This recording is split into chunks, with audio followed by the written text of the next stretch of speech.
for the opening hymn.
Welcome, bienvenidos, and namaste.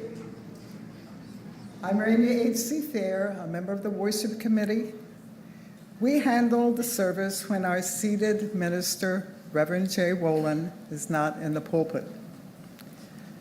We especially want to welcome our visitors, both on campus and over live stream.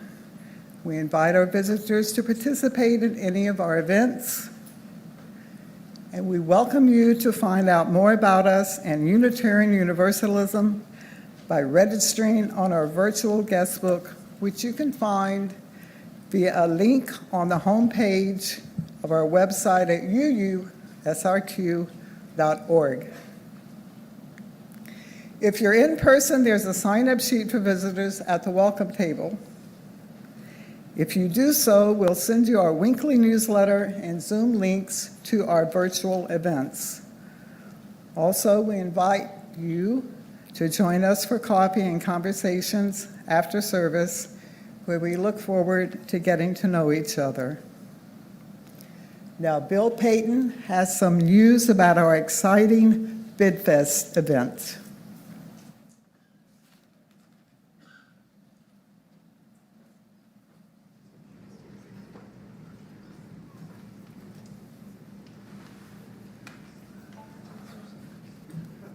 Good morning. There was a time I could have done this without my notes, but as I age, I need my notes. I always expected to get older, I just thought it would take longer. So I have been told to emphasize today, please donate items in the courtyard or online at bidfest.org. For those watching this on YouTube, there is a link to BidFest in the description below. Please buy your ticket in advance in the courtyard or online. Buy early for $10. It'll cost a lot more at the door. And please enjoy our tasty luncheon with a live auction. And I'm supposed to remind you that the auction is on what day? This is the third year it's been on Saturday, and last year we still had some people come on Sunday. So I've also been asked to give you a teaser. Last week, Terry Holsinger mentioned that there is a European experience to be had. There are condos in both Germany and France up for bid. Mary Fran and I were fortunate last year to be the successful bidder on the condo in Coburg, Germany, and we took the opportunity to make it an excursion. We started out with a trip to Switzerland. Then we traveled by train to Coburg. Coburg is a town of about 43,000 people, It's a town with a lot of history. It is the home of Prince Albert, the husband of Queen Victoria. And it's also the place where when Martin Luther was excommunicated by the Catholic Church and he was exiled from the town of Wittenberg, Germany, he moved to Coburg to get his life together. So there's a lot of history there. The market plots is active with continuous activity. And in that last, if you can go back to that last picture, you'll see that's a statue of Prince Albert in the square. You can have a brat. By ordinance, the brats must be 12 inches long. But the bun is only about 4 inches long. So I walked up to this guy that was eating his brat. He didn't understand a word of English. I understood no German, but he knew what I wanted, and he just happily posed for me. And of course, you can also have a beer with your brat. Now, if you're seeing a pattern here, it's a little known secret that Mary Fran graduated from college, magna cum laude. There's one building on the square that has been a pharmacy continuously since 1543. I think, they're tearing down the Texas football stadium because it's 25 years old. Coburg and its surrounding village were absolutely beautiful, very charming, and we really enjoyed it very much. So from Coburg, we traveled by that building that you just saw is the brewery. The condo is a converted brewery. So it's a lovely place, and I think you would love it. From Coburg, we traveled by fast train to Paris, and at one time we were exceeding 190 miles an hour. In Paris, we visited with, of course, Dick Stammer and Jody McBrien, formerly of this congregation. This auction item was a jewel, but just so you know, all of the auction items are jewels. So please donate items in the courtyard today or online at bidfest.org. Visit the BidFest table today in the courtyard for assistance and ideas. Please buy your ticket in advance. And please enjoy our luncheon. And again, the auction is on what day? Saturday. Thank you all.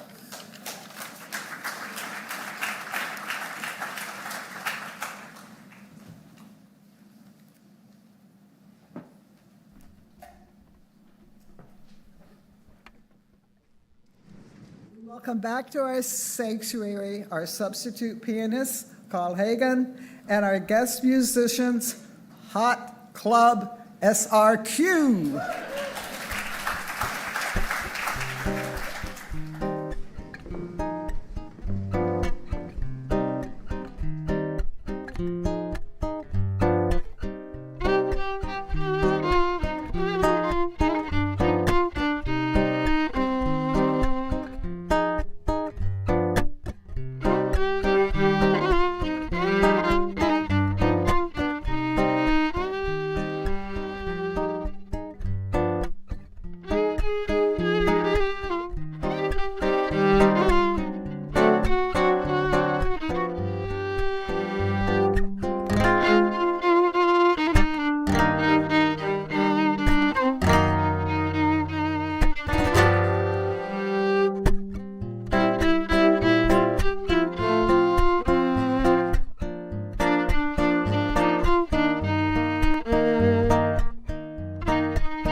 Thank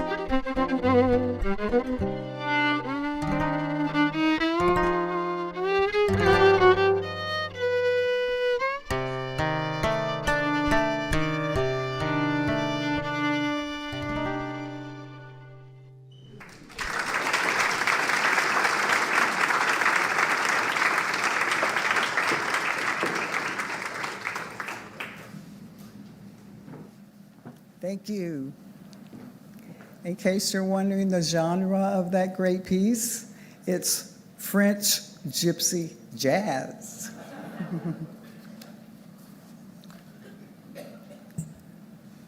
Our reading today, No Man is an Island, is from a larger work by Donne.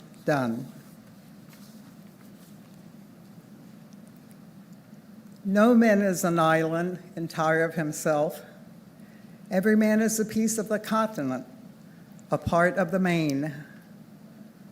If a clod be washed away by the sea, Europe is the less, as well as if a promontory were, as well as if a manor of thy friends or of thine own. Any man's death diminishes me, because I am involved in mankind, and therefore never send to know for whom the bell tolls. It tolls for thee. As we light the chalice, please join me in now affirming our value of pluralism, my favorite, which is printed in your order of service and will be displayed on the screen behind me. We celebrate that we are all sacred beings, diverse in culture, experience, and theology.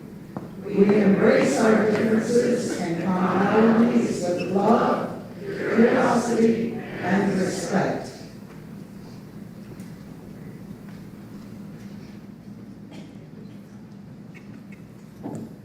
Good morning, everyone. I've missed being up here. So today's story is Everything is Connected by Jason Gruhl and illustrated by Ignacy Font. Everything is connected, and since you are part of everything, you are connected to everything. You are connected to a human body, to hands and eyeballs, teeth and toes, elbows, and a butt and a nose. To a heart and some lungs and a strange-looking stomach and a brain that is so smart there's no peak it can't summit. But you're not just a body. You're bigger than that. You're connected to people, to everybody, to moms and dads, to sisters and brothers, uncles and cousins, grandfathers and grandmothers. You're connected to friends and to teachers at school, and even to people you don't think are cool. You're connected to people in Denver and Maine, in Paris and Baghdad, to strangers in Spain. You're connected to every human on earth. Wow! And they are connected to you. You are also connected to hedgehogs and cats and dogs and squirrels and birds, rabbits and cows and deer by the herds, monkeys, tarantulas, dolphins, and snakes. Friend, you're connected to every big or small, hairy, slimy, snuggly, scaly, floppy, flappy, grizzly, buzzy, beautiful creature on this earth.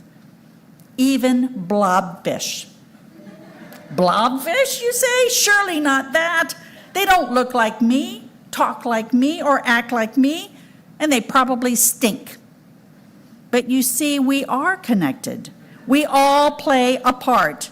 In life, we're the same. We're all blobfish at heart.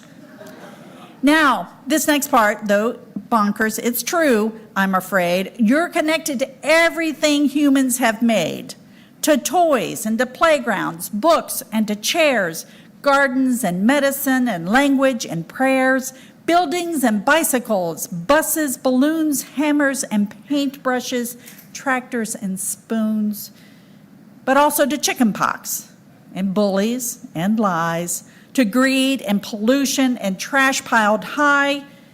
You're not just connected to the things that you like, things that are comfortable and easy or nice. As a human, you are part of the everythingness, and sometimes it's scary and a great big ugly mess. But the good news, my dear, is that you are quite powerful, a force that is in everything, timeless and powerful.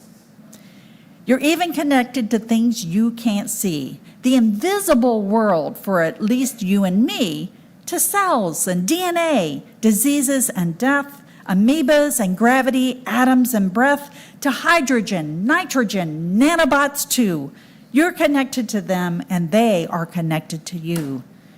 You're connected to happy, you're connected to sad, to the past and to the future, to the thoughts you have had, to pharaohs, Ben Franklin, T-Rex, ancient Greece, to love and to poverty, hunger and peace, to Jesus and Buddha, Mohammed and Moses, to spaceships and aliens with noses like hoses. You're connected to all of that will be or has been. You're this very moment where all things begin. For you are the sun and the moon and the stars, Venus and Jupiter, Neptune and Mars, comets and galaxies, voids and black holes. You are the universe, perfect and whole. So, why should we care about a child starving in Africa or the bleaching coral reefs in Australia or even the deportation of immigrants in California? We sometimes have a hard time seeing how the lives of others or what's happening on the other side of the world impacts us. But when we really look, we see that everything is connected. We are all surviving together on this little dot in the universe called Earth. And whatever happens, wherever it happens, it affects all of us. Since the beginning of mankind, the groups of people who have survived and thrived did so when the needs of the community outweighed the needs of one individual, when everyone pitched in to do their part. And today, I hope you will consider doing your part to make our UU community not only survive, but thrive by volunteering to be on one of our teams and committees. Look at the expo in the courtyard after the service. There's lots of opportunity because everything is connected, and without your help, we cannot put on this service, educate our children, have a coffee hour for fellowship, engage members and visitors in activities, or put on the many programs that you enjoy. You're connected to all that will be or has been. You're this very moment where all things begin. So now I invite any youth and children to join me in the West Wing as we continue our theme of building compassion by stepping out of our comfort zones to help others. Thank you.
That was so fun.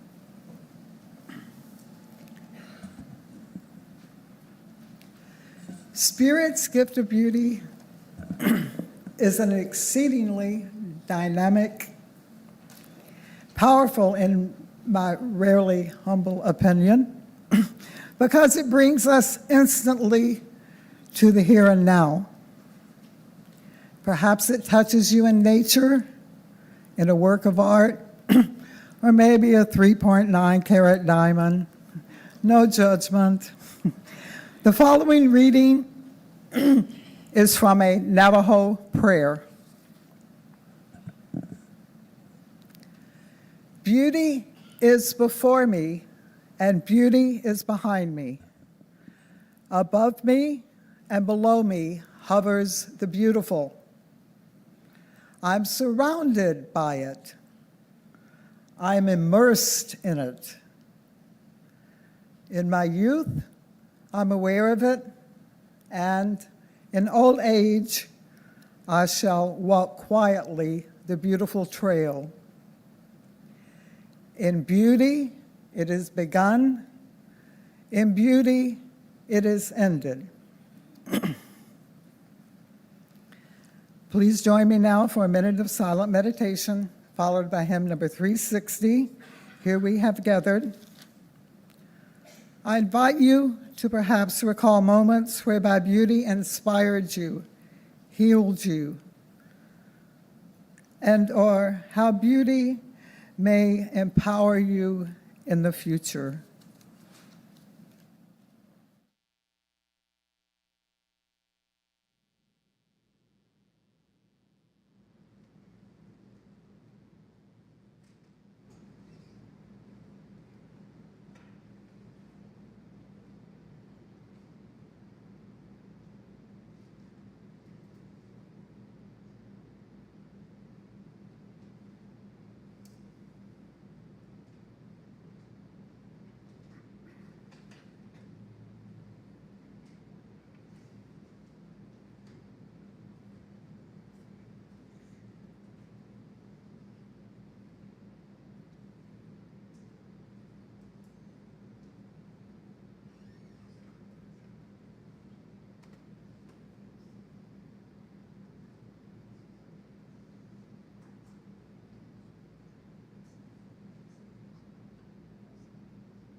work of this congregation is supported by the contributions of our members and friends.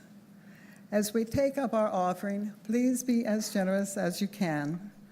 For those online or those here on your cell phone, there's a link to donate in the description of the YouTube video or the QR code in your order of service. Let this sacred, beautiful time begin.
Reverend Dr. Charles S. McKenzie, Jr.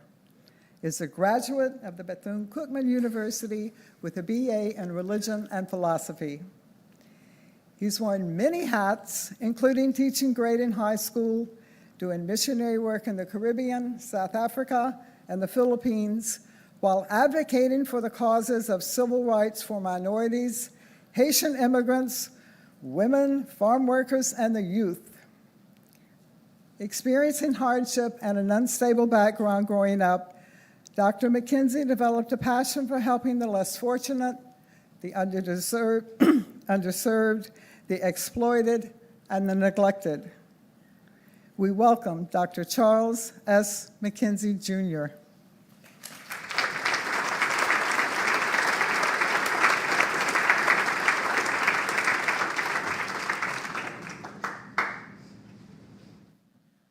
Good morning.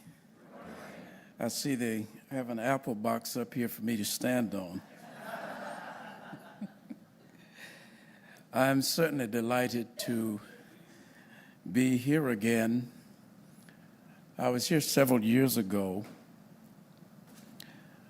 friend of mine, and I'm having a senior moment. A lot of you know Pat. Pat was very involved in politics here in Sarasota. And I get her mixed up with Pat Liebert. Is Pat Liebert?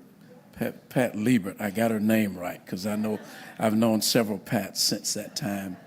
Pat was like a political mom to me and a number of people who ran for public office in this area. And I came when she was here, came for some of the special events, so it's been a while. I want to thank Julie and her wonderful husband, Brock, who helped to make this event possible today, for me to be here with you. And I want to thank Reina, your worship leader, who was very gracious this morning, and she insisted on using the doctor part. What I didn't tell her is that somebody might research that and say we want to find out what school gave him a doctorate degree. I am very happy to be here with you this morning, and I was told not to let the Baptist preacher get away in me, and to make this short and meaningful this morning. So I will endeavor to do that. I love the theme. I love Universalists, and one comedian said all those Universalists standing at the gate with Peter with nowhere to go.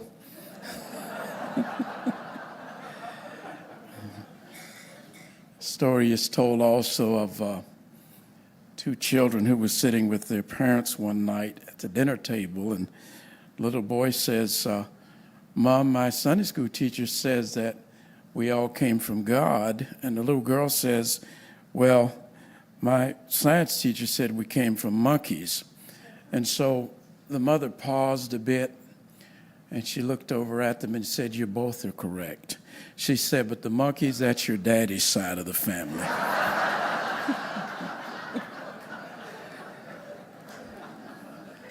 So this morning, we have a beautiful theme, and I think it's a very timely theme, because we live at a time in our country when there is alienation and division. And I believe at the root of it is a kind of disconnection in terms of our cosmology and theology when it comes to, and even science when it comes to the connectivity of all human beings. That poem was beautiful, and I'd like a copy of it. I'm going to insert it in my messages in the future. That was very well done, and it was a beautiful poem. Was it not? That was a beautiful poem. I want to start with a little exercise. How many of you in here would consider yourselves to be members of the white race? If you do, raise your hand. How many of you would consider yourselves to be of Asian descent? Maybe member of the Native American, or what we call the red race, brown race, black race. Well, I've got a little news for you this morning. Several thousand years ago, in sub-Saharan Africa, the first Homo sapiens appeared. And from there, they migrated all over the world. There were Neanderthals in Europe, but they became extinct. We are modern-day Homo sapiens. The Human Genome Project tells us that we're about 99 and 9/10% the same. And we argue, cuss, fuss, and fight over the 1/10 of 1% that makes us slightly different.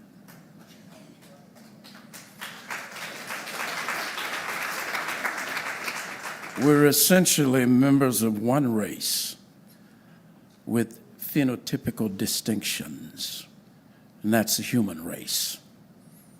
That is the race that one day we will finally come to understand that we're all members of, and that we are physiologically connected, Spencer Wells is a geneticist from the University of Texas who did a beautiful documentary called Journey of Man, where he traced genetically from sub-Saharan Africa across the earth. And he said, you know, when you look at those X and Y chromosomes, all of us came from 2 or 3 black women in sub-Saharan Africa. Sub-Saharan Africa is the Garden of Eden for the whole human family. And that is fundamental. And one of the things I look forward to in this matter of our divisions and separation, even when it comes to our theologies, is when every imam, every minister, every pastor, every priest, every nun, every leader will join in a resounding chorus and say, ours is not the only way, it is just another way. And when we get to that place, I also want to mention in what we might consider turbulent times that there was a man who was about 3/4 of an inch taller than me who stood on a podium in Memphis, Tennessee, April the 3rd, 1968, just moments before he was brutally assassinated, and said, only when it is dark enough can you see the stars. Sometimes it may be necessary for us to see what we can become, to decide that is not what we desire to be. And we've had these events occur in human history. Down through the narrative of history, we've had individuals and groups appear, and we've had to say, that is not what we choose to be. And so this morning, I want us to look at this whole theme of sameness, but not oneness. Oneness, but not sameness, rather. All is one, but not the same. Sameness and oneness are not synonymous. Sameness has to do with a kind of uniformity. It has to do with that which is identical. Oneness has more to do with connectivity and how things are connected, though they may be diverse. Look at the fingers on your hand. 5 fingers. Well, some might say, well, it's 4 fingers and a thumb.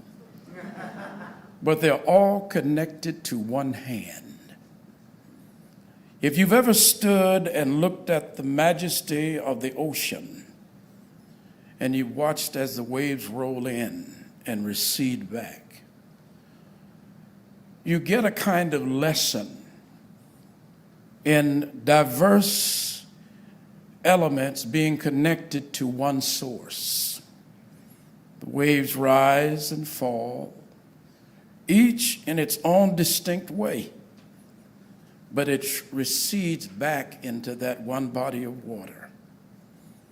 And in a cosmological sense, human beings experience life entering and exiting in much the same way.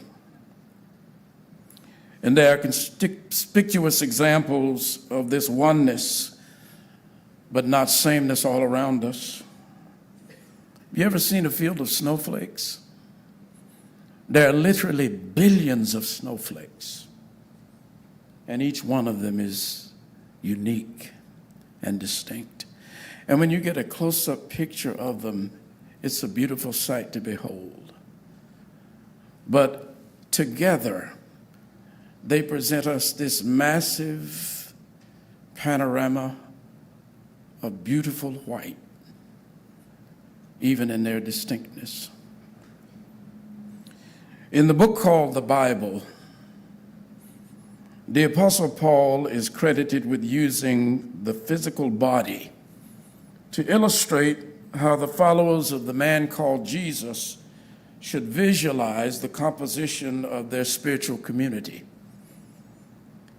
He talked about something called the body of Christ, having several different members that worked jointly for a common cause. Now, there's a lot of elevated theology around that notion, and some of us might embrace it.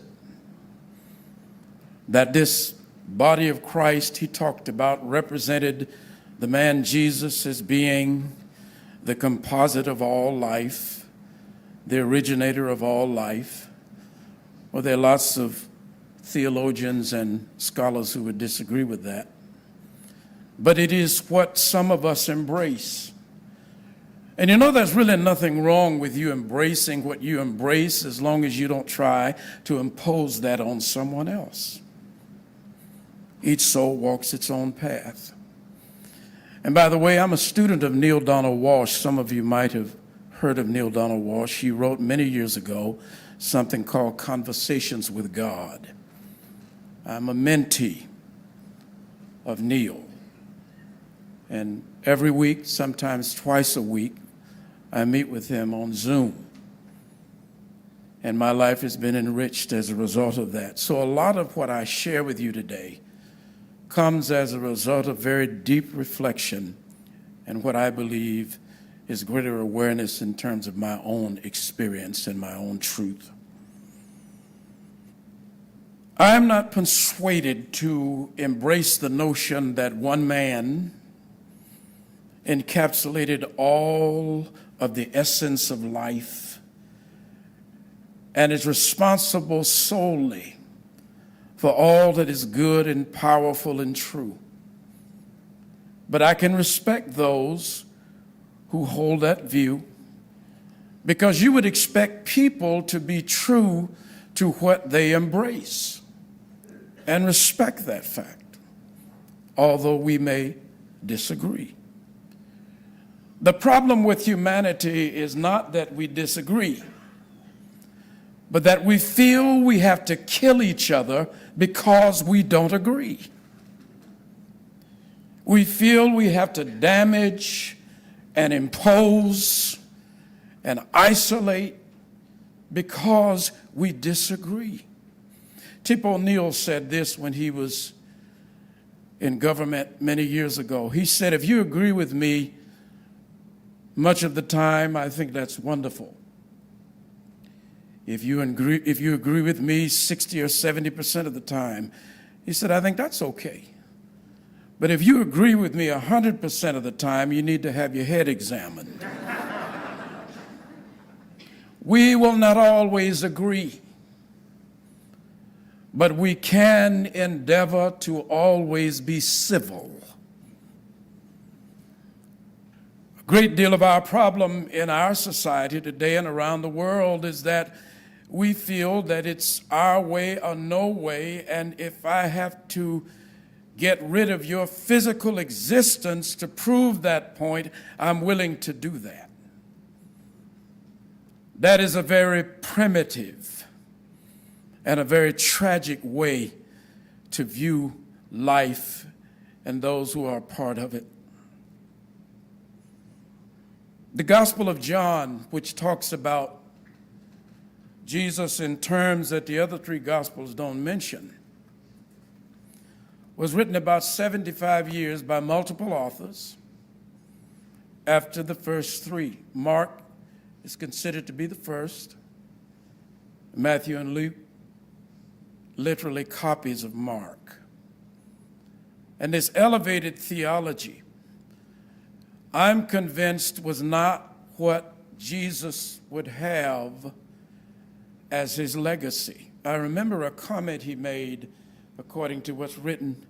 Other sheep I have, he said, which are not of this fold, them I must also bring.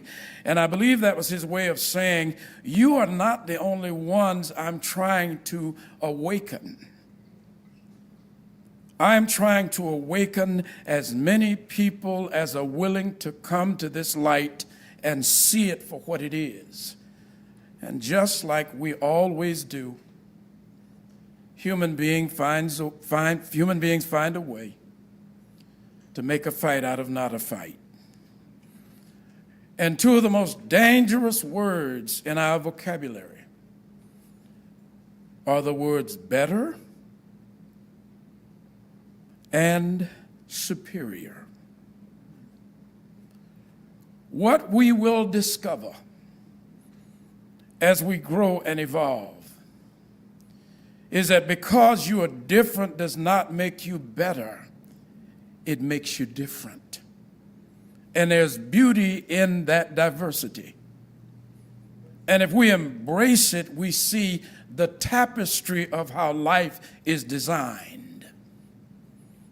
Life is not designed to be cookie cutter, all the same, marching to the same drum beat, agreeing together always. And to be very practical about this, those of you who are married know that it ain't about following the same drum beat all the time. And it is still true what Abraham Lincoln said, that a house divided against itself cannot stand. That is a universal principle. Even ants know how to work together to realize a common goal. And human beings have done it at points. We've done it for good and not so good reasons. Hitler was able to build the Third Reich because he was able to bring people together in concert around certain beliefs. Jesus did it when he said, "Go ye into all the world and teach men and women to observe," which was his way of explaining the power of the tipping point, the power of the expansion of an idea that catches on. I also believe that we who are proponents of the unity of humanity, proponents of collective cooperation, those of us who believe that we have a symbiotic relationship not only with the plant life around us, but everything in the universe. Einstein put it this way. He said, everything is energy. All of it. It boils down to energy. And everything in the universe is an energetic expression of that energy. And because it's one energy, a kind of cosmic ocean, so to speak, we are connected. We may not agree, but that does not negate the fact that we are connected and interdependent. Dr. King put it this way: we're all tied together in a single garment of destiny, bound by an inescapable network of mutuality.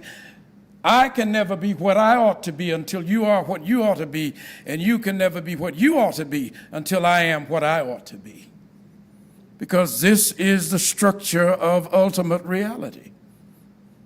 We're tied together. Even to those black women in sub-Saharan Africa who are responsible for our physiological existence. I remember a show, some of you are probably old enough to remember Mike Douglas when he had a talk show. And he invited some people to his show one day. One of them was a member of the Klan. And he said, we're looking at genetic history. The Klansman said, okay. And after they brought back the results, he said to him, did you know that you have some blacks in your ancestry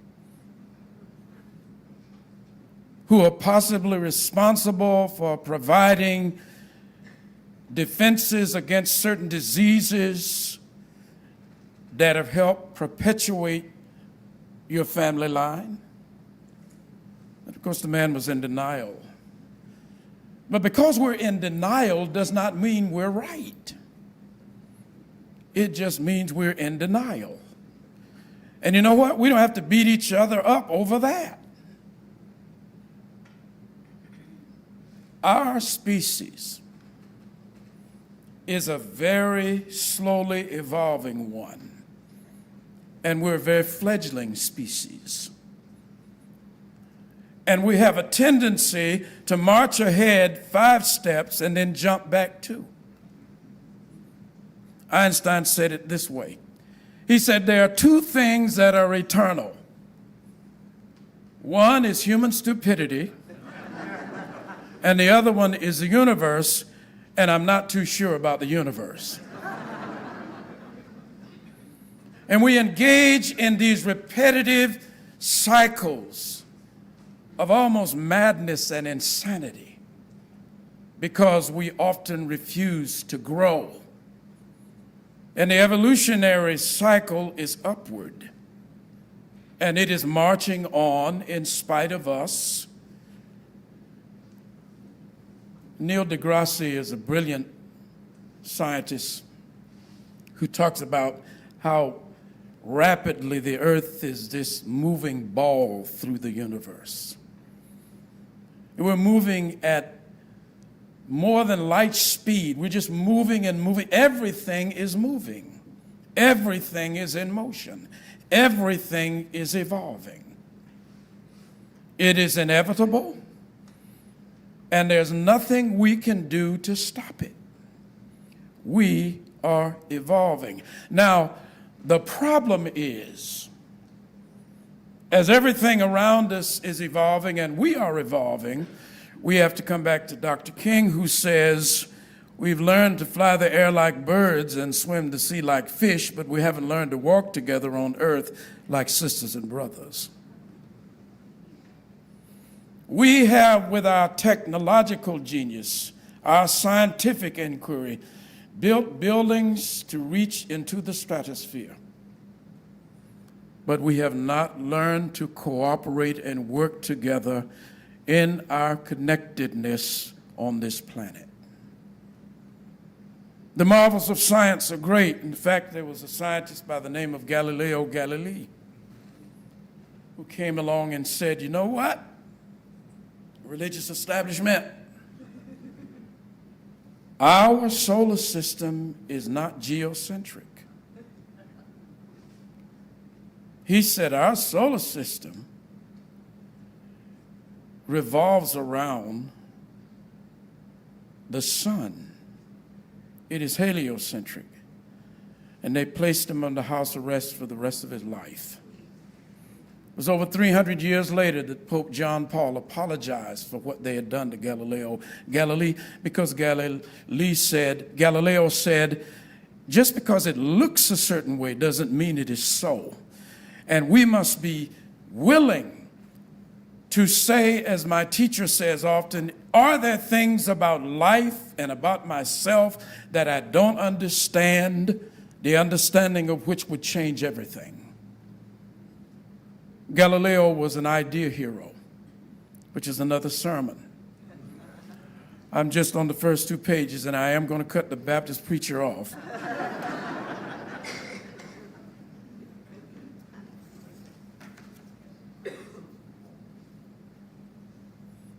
We must come to see that there's beauty in diversity, that there's value in distinctiveness, and that our differences are a beautiful part of the tapestry of life that makes us who we are, human beings. We are not human doings. We are human beings. And we have the creative capacity to even create our own realities. That is what science tells us. We have the capacity to look at life through our own lenses and decide what is real and unreal to us. I'm going to say a few more things and I'm going to close. You got to have me back because I barely got through the first 2 pages of the sermon.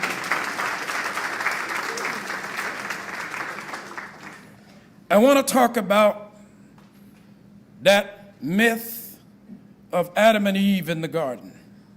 It's a beautiful story. And in it, as is the case with the patriarchy, with men, because men penned it, Eve was the villain. Eve ate that forbidden fruit. And suddenly there was a knowledge of good and evil. Well, I've got a news flash for all of us. If Eve had not eaten that fruit, we would not understand the fundamentals of what philosophers and theologians and mystics have wrestled with for ages, the great polarity. Why is there this dichotomy in life? You know what was born in the garden? Relativity. Relativity was born.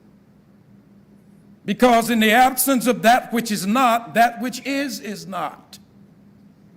What do you mean, preacher? I mean, where there is no tall, there is no what, audience? Where there is no end, there is no what? I-N. There is no end, there is no what? No over. No big. No cold. We live in physicality in the realm of relativity. And one of my students said to me, she said, well, my sister says everything is just an illusion. None of it is real. And I said, you go back and tell your sister that there's no such thing as an illusion where there is nothing that is real. Because illusion is a relative term. All of it is relative. You cannot think of one word that is not relative. And the relativity provides a contextual field that we might experience that which we desire. We cannot experience what it means to be happy except against the backdrop of something we call sad. We cannot experience wealth except against the context of something we consider less than wealth. All of what we experience here is relative. So Mother Eve opened the door that we might experience life in its fullness, this polarity that runs from one extreme to the other. All of it is energy, as Einstein said, and what we are labeling is the way that we're using the energy. It's all the same energy. And that is a part of the reason we're here. To decide, declare, and demonstrate who and what we are. That is why we're here. And so if someone disagrees with me, I must remember that we are connected and there are immutable laws in the universe, like reaping what we sow. Some people like to call it karma, like gravitational pull, like centrifugal force. All of those are immutable laws in the universe that we do not control. And we live within the framework of those immutable laws. And because we're one, anything that works against that immutable framework eventually will die. Because it is immutable. We're tied together. And we're evolving. And nothing that works against that will survive. It is a matter of time. And Einstein comes along again and says time is an optical illusion. What does that mean? It means that what we're calling time is the distance between objects. Revolutions. The spinning of the earth on its axis. We're calling time the distance between objects. Everything is happening now. If you call someone and they're 6 hours away, do you know that you're talking to each other at the same time? That's a simple illustration I like to use. All of it is the now. And one day maybe I'll get to come back and I'll talk to you about the polarity more, talk to you about what time sequencing and the way our time is broken up. You ever, and I have this thing for ribeye steaks. I never ate much red meat. And I used to wonder, what's so fancy about red meat? And I ate some in Canada at the casino. I ate one. And I was like, boy, I got 2 in my refrigerator now. And I'm going to eat them. But I said that to say, there's so much more to life for us to enjoy, and unfortunately, some of our ideas, our cosmologies and theologies, with the best of intent, have made us so afraid of dying that we cannot live. And that was not the intention of our universe. We are creative beings.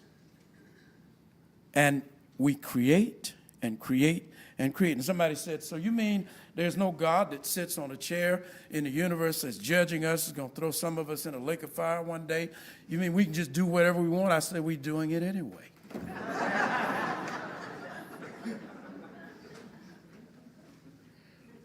We are all one. And one day we will grow up enough to recognize that and realize that what Jesus meant when he said, as ye do it unto the least of these, you do it unto me. He was not saying, I'm all of God. I am the cosmological largeness of everything. He was saying, you're all connected. And as you would that men should do unto you, do you even so to them? Because today's spirituality tells us, and it is true, what goes around comes around, because we're one. And that was just a tad bit of that Baptist preacher's sermon this morning. Thank you very much.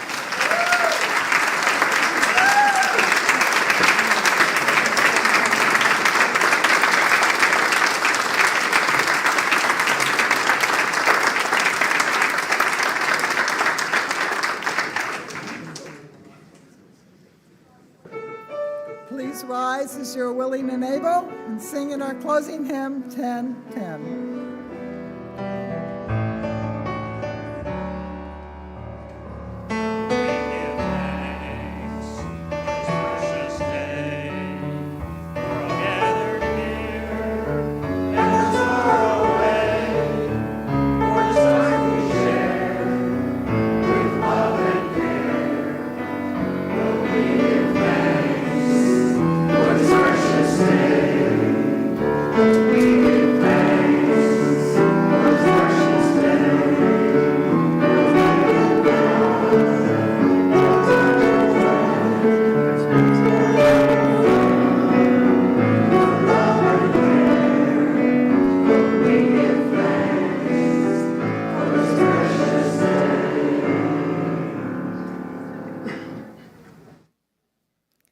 Our closing words are from Dr. Martin Luther King, Jr. We're all tied together in a single garment of destiny, bound by an inescapable network of mutuality. Please join me now as we extinguish our chalice. We extinguish this flame, but not the light of truth, the warmth of community, or the fire of commitment. These we carry in our hearts until we are together again. Thank you very much. much for your presence here today.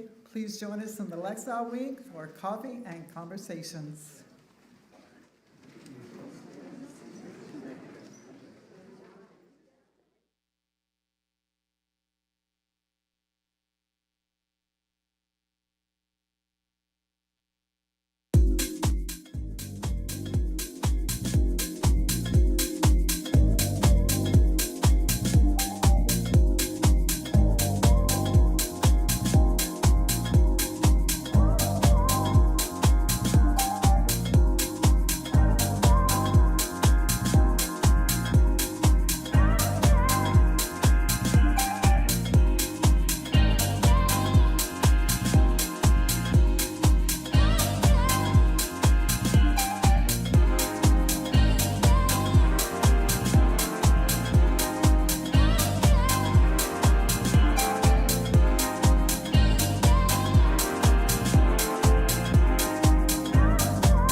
Bye.